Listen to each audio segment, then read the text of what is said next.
I'm so glad you're interested, manager. Here, take this prize. Ugh, Qingyi. I get the prize, just like that. Oh right, we have a quiz. Manager, how many fingers are on this hand?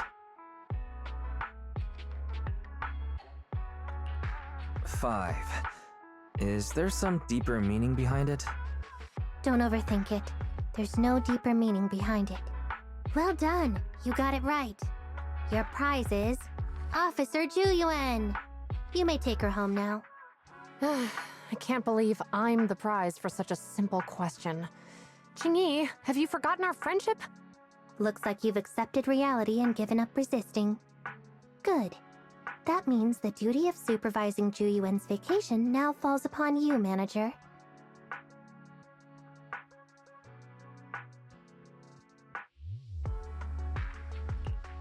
Vacation? Where do you want to go? That's right, it doesn't matter where you take her. Just make sure she gets a break. Beware, Zhu Yuan is quite cunning. She may feign taking a break while actually being on duty. So you must remain vigilant and be able to tell the difference. I'll get the job done. Great. I'm relieved to hear it.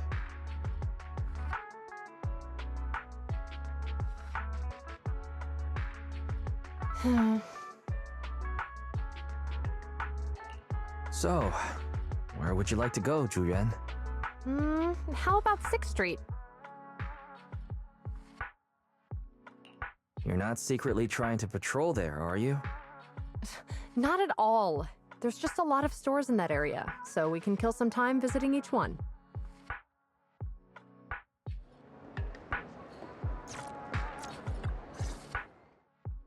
The metro's quite crowded today.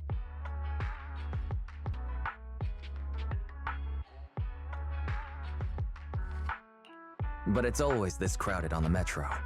I don't think so. I take the metro to the office every morning, and it's never this crowded.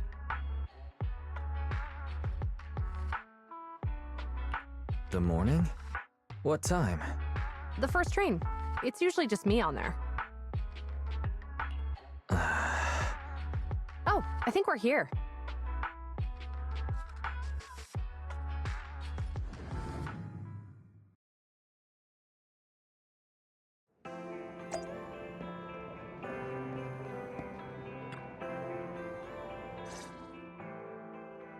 Ah, even the sky looks more beautiful when I'm on vacation. You're just giving me a line. Why do you hate vacation so much? What's wrong with relaxing once in a while? It's not that I dislike vacations, just mandatory ones. I was suddenly informed that leave can no longer be carried forward to the following year when I just managed to accumulate 79 days of leave. They can't afford to pay me if I convert my leave into cash, so I was forced to go on vacation. But there's still so much work to be done. I can't just leave it all to my colleagues and run off to have fun on my own. I have no choice but to take a break for a couple of days. Ugh! All my plans have been disrupted! You must be lying. No one who actually wants to take a break can manage to save up 79 days of leave. I bet you never even plan on using any of it. I was planning to take a short break after getting through this hectic period. Manager, please don't give me the stare of justice. Fine. I promise I'll rest properly today under your supervision. It never occurred to me how excellent the location of this cafe was. You mean Tin Master has a great eye for prime real estate? No, I mean, this location is strategically important as it overlooks the roads in both horizontal and vertical directions. When an emergency arises, I can basically keep the entirety of 6th Street under my supervision by positioning myself here. It's a shame that the windows and doors are all glass. They need to be reinforced with bulletproof materials first. What kind of emergency do you have on your mind? An ethereal crisis or a new Eridu defense war? Where should I place my camera? You're using that stare of justice on me again. Oh, sorry. Old habits die hard.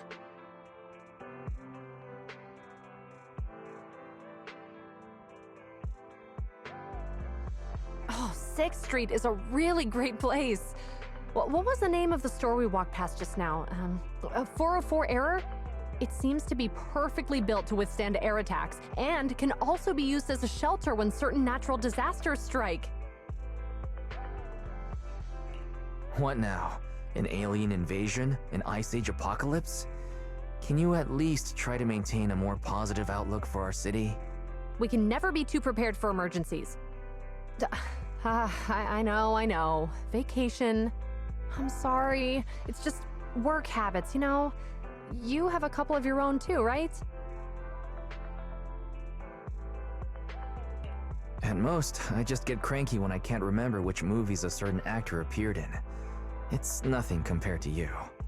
You even managed to discover the secret relationship between Madame Wong and Mr. Bot just by observing their drying racks while passing by. That's not the kind of info I want to know. How am I going to face Madame Wong and Mr. Bot now?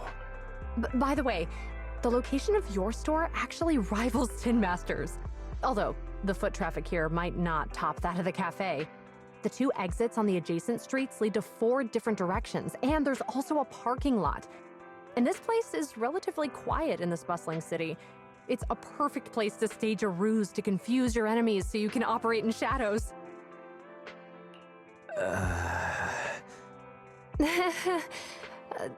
Your stare this time seems to carry a more complex set of emotions compared to the previous 2. My apologies. Please, play the movie. I promise I'll do nothing but enjoy my vacation this time.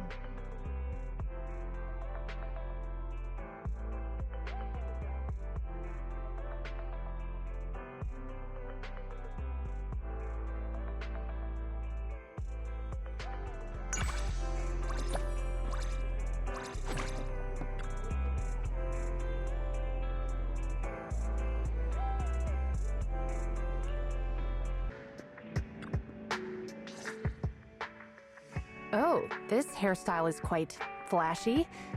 Isn't this usually the kind of style that delinquents go for? Well, the protagonist is a middle-aged man who isn't exactly the definition of a model citizen. But in a movie like this, the flashier the hairstyle, the better. Huh? Why's that? As long as the protagonist makes his entrance with that bizarre hairstyle, the story can then develop in a million possible ways. As for that middle-aged man, he could be someone who likes to make wild guesses about the case, someone who is bullied by spoiled brats, or even someone who loses his memory 365 times a year. Anything is plausible. Manager, were you doling out spoilers just now?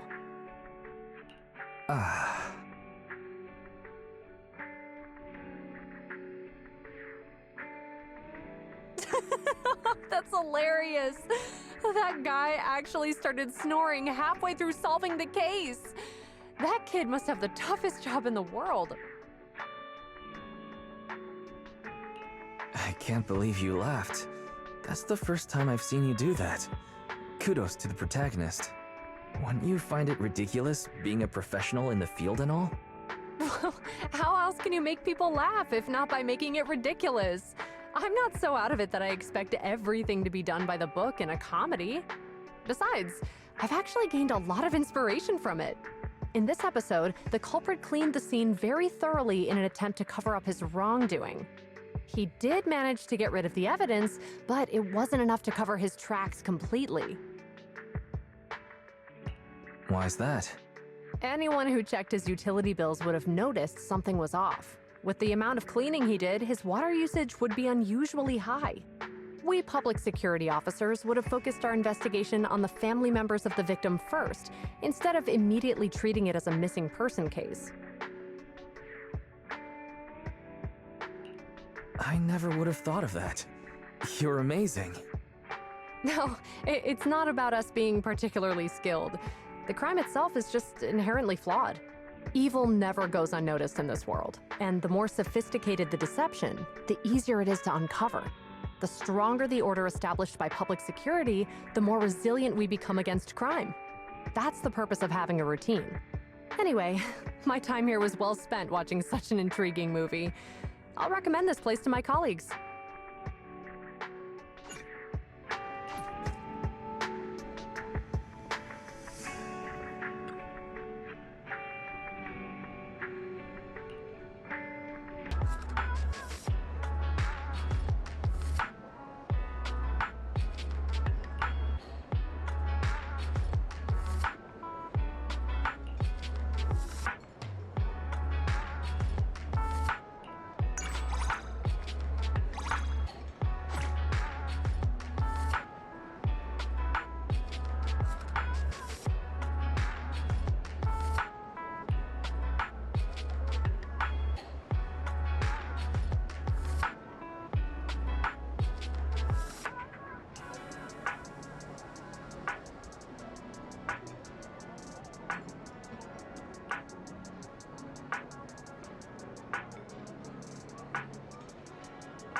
You do have a wide array of vintage videotape players of different models at your store, right?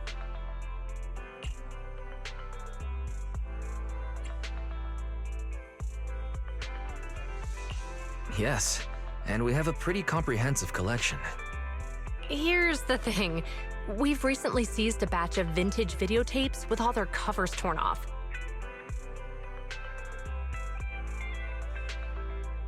Those videotapes can only be played on a player of a niche and ancient model. Public security doesn't have that kind of player. So I'd like to borrow yours here to see what's on those tapes.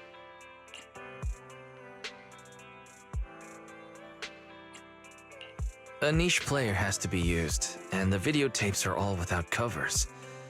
They're probably that kind of videotape. What kind? It's, you know, that kind. Wait, what's going on? Why are you beating around the bush? Are you under some sort of NDA? Forget it. I'll just show it to you. Don't say I didn't warn you.